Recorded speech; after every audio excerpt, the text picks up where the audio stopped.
Welcome back to another explainer. Today, we're zooming in on the literal, physical highways of our digital world. Have you ever stopped to actually think about how a 4K video stream gets directly to your screen? Or how a massive database transfer literally travels across an entire ocean? Well, we are talking about guided transmission media. Okay, let's dive into this. I'm going to be your guide today as we meet our main contenders. We'll start with the foundations of transmission media, check out the cost-effective twisted pair cables, dissect the heavy-duty coaxial cables, and then speed things up with fiber optic light paths. Finally, we're going to put them all in the ring for the ultimate media showdown. So, part one, foundations of transmission media. Let's look at this invisible infrastructure that practically runs our modern lives. Before we really look at the cables themselves, we've got to understand their job. Think of transmission media as the physical roads and bridges of our digital civilization. It's the actual physical, or sometimes wireless, channel that carries your data signals. Now, this is distinctly different from network devices. If transmission media are the asphalt roads we drive on, your network devices like routers and switches, well, they're the traffic cops and GPS systems telling all that data exactly where to go. Now, network engineers don't just guess when they're building these roads. They rely on some very specific selection criteria.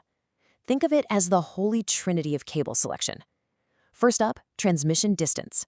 How far can a signal travel before it completely degrades and becomes unreadable? Engineers call this attenuation.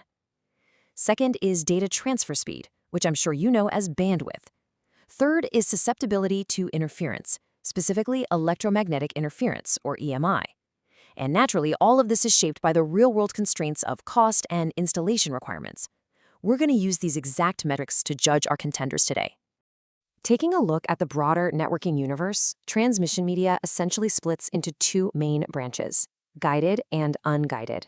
Today, we are zooming in exclusively on the guided side of the map.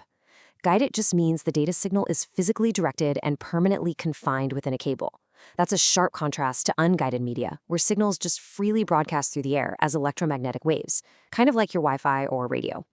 Moving on to part two, let's meet our very first contender, twisted pair cables. This is your cost-effective, everyday workhorse. If you've ever plugged a computer directly into a wall jack, you've definitely used one of these. Let's peel back the layers and look at its physical anatomy. Notice how those insulated copper wires are literally twisted around each other in these distinct little pairs? That's not just to keep the internal wiring neat, it's actually a highly deliberate engineering trick. Twisting the wires together naturally helps cancel out electromagnetic interference from the outside world, and it completely minimizes crosstalk from the other wire pairs inside that exact same jacket. It's just a remarkably simple, elegant way to protect your data, using nothing but the physical geometry of the copper itself. But hey, depending on the environment, sometimes just twisting the wires isn't enough protection, and that leads us to our two main variations, UTP and STP. UTP is unshielded twisted pair. Just like the name says, there is no extra internal shielding. It relies completely on those twists we just talked about. Because it uses less material, it's super cheap, really flexible, and a breeze to run through your walls. Your typical Cat5e or Cat6 cables at home or in the office, those are UTP. On the flip side, STP is shielded twisted pair. It wraps those internal pairs in an extra layer of metallic foil or a braided shield. This gives you vastly higher noise resistance, making it an absolute must for harsh industrial environments, like a loud manufacturing floor with heavy electrical machinery. Oh, and by the way, both of these typically connect using that familiar snap-in clear plastic plug. You know the one, the RJ45 connector? So, twisted copper gets the job done for everyday local networking, for sure. But it begs the question, what happens when you need to push significantly higher frequencies and you require much stronger, continuous shielding across the entire network? Well, that brings us to part three and our second contender, coaxial cable. Let's call this one the shielded veteran. This cable has an incredibly rich history in telecommunications. Let's do a little dissection here.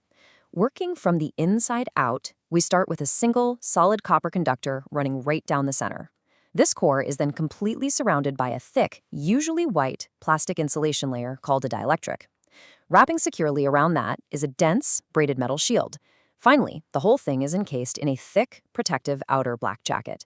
And honestly, that braided metal shield is the real star of the show. It provides this exceptional, uninterrupted resistance to outside interference that far exceeds what a simple twisted pair can ever offer. Because of that heavy 360-degree shielding and that solid copper core, coaxial cable is uniquely suited to carry complex, high-frequency signals. Historically, this stuff was the absolute backbone of early Ethernet networks. If you've ever heard legacy terms like 10 base 5 or 10 base 2, they were talking about thick coax running through office ceilings. Now, while it's largely been replaced by twisted pair for local computer networks today, its modern use is still massive. It's the gold standard for cable television, and honestly, it's highly likely it's the exact physical medium delivering high-speed broadband internet from the street right into your house right now. Now, up to this point, we've been talking exclusively about pushing electrical electrons through copper pipes. But here's the fundamental limitation. Electrons eventually face severe attenuation and hard distance limits. If we want true global-scale connectivity, how do we actually achieve the literal speed of light in our data networks? That brings us to part 4. Fiber optic light paths. Enter the speed demon. With fiber, we are leaving electricity behind completely. Instead of pushing electrons, fiber optic cables transmit data as incredibly rapid pulses of light, photons. Now, what's really interesting about this slide is the stark physical difference between the two main types of fiber, single mode and multi-mode. Look closely at the single mode diagram on the left. The inner glass core is microscopic. We're talking just 8 to 10 microns in diameter. To put that into perspective, that's literally a fraction of the width of a single human hair. On the right, the multi-mode fiber has a comparatively much thicker core, ranging from 50 to 62.5 microns. And that specific core size completely dictates how the light behaves once it's injected inside.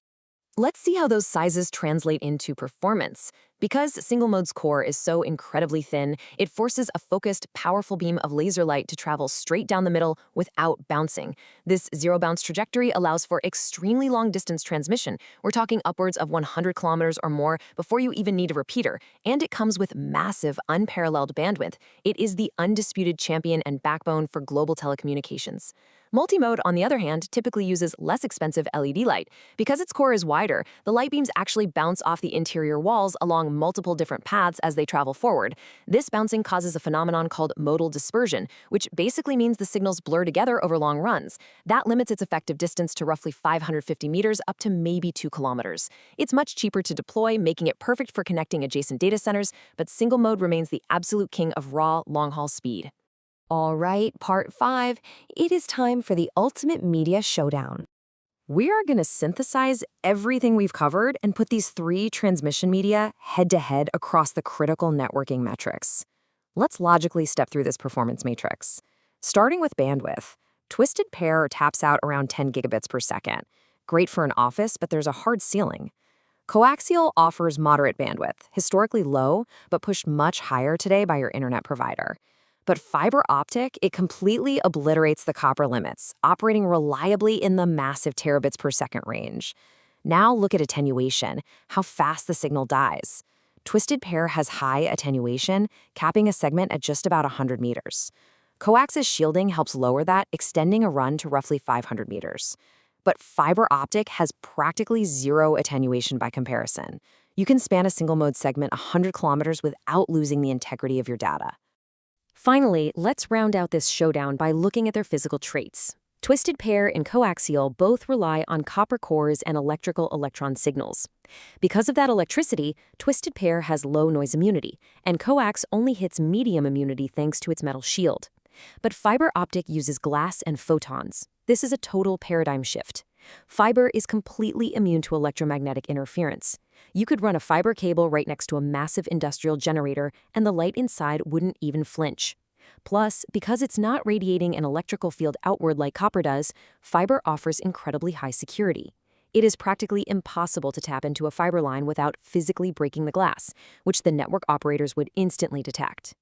All of this brings us to the very edge of tomorrow's networks. Fiber optics currently offer us terabits per second, basically carrying the entire weight of the modern global internet on near-invisible pulses of light. But as our global data demands continue to just explode exponentially with AI, high-definition streaming, and universal global connectivity, what will the next fundamental leap in physical transmission actually look like? Are we going to find a way to compress even more light into a single strand of glass? Or will we have to invent an entirely new, undiscovered physical medium? It's definitely something to think about the next time you casually plug a cable into your laptop.